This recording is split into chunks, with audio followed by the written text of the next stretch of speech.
Pride and Prejudice is a story about two people who spend most of the novel misunderstanding each other.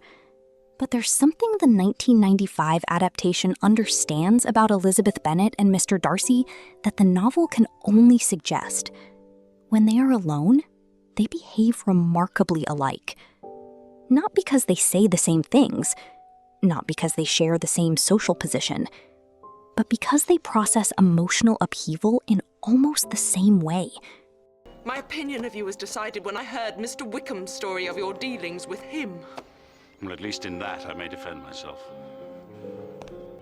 The serenity of her countenance convinced me that her heart was not likely to be easily touched. Insufferable presumption. They pace. They retreat into private spaces. They replay conversations. They cannot leave difficult encounters alone. And Andrew Davies makes sure we notice. Because hidden inside those private moments is one of the adaptation's most elegant arguments about why these two belong together. One of Jane Austen's greatest strengths is access to Elizabeth's mind. Through close third-person narration, we hear her judgments, her mistakes, her self-corrections, and eventually her growing understanding of Darcy. We spend hundreds of pages inside her thought process. Television doesn't have that luxury. A character sitting silently and thinking may be realistic, but it is rarely dramatic. So the adaptation has to find another way. Instead of telling us what Elizabeth is thinking, it shows us. She walks. She paces. She talks herself through problems. She physically works through confusion and frustration. Darcy receives a similar treatment, but not an identical one. The series gives us far more private access to Darcy than Austen ever does. We see him alone. We see him unsettled. We see him struggling with emotions he would never reveal in public. But Davies is careful. Unlike Elizabeth, Darcy rarely explains himself out loud. Most of the time, we watch rather than listen. He walks. He broods. He revisits conversations in his mind. You are the last man in the world whom I could ever marry. Do you think that any consideration would tempt me? He cannot sit still after an encounter that has affected him, and that restraint is important. Part of Darcy's appeal is his mystery. The adaptation opens a door into his inner life, but never throws it wide open. Even in private, some part of him remains unreadable. Which is why the rare moments when Darcy does verbalize his thoughts feel so revealing.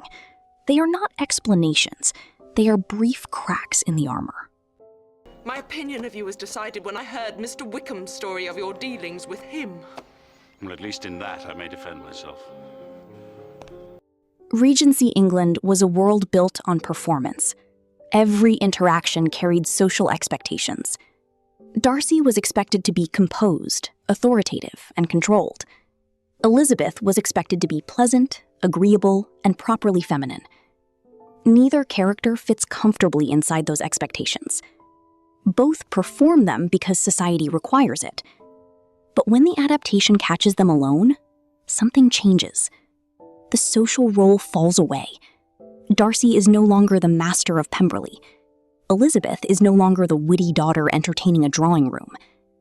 Instead, we see two people trying to make sense of experiences that have unsettled them. It was not difficult to convince him of your sister's indifference to him.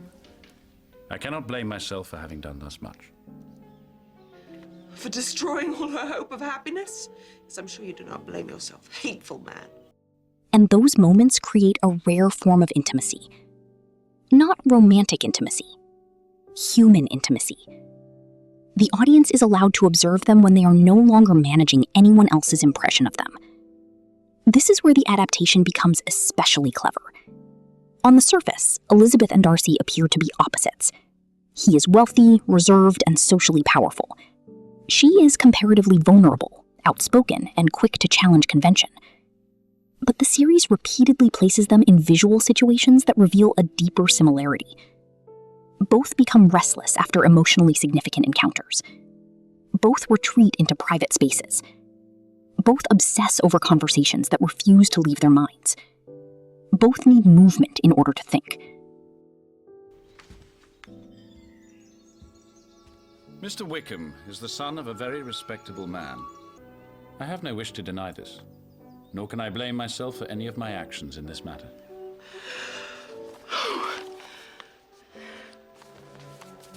I had not long been in Hertfordshire before I saw that Bingley admired your sister.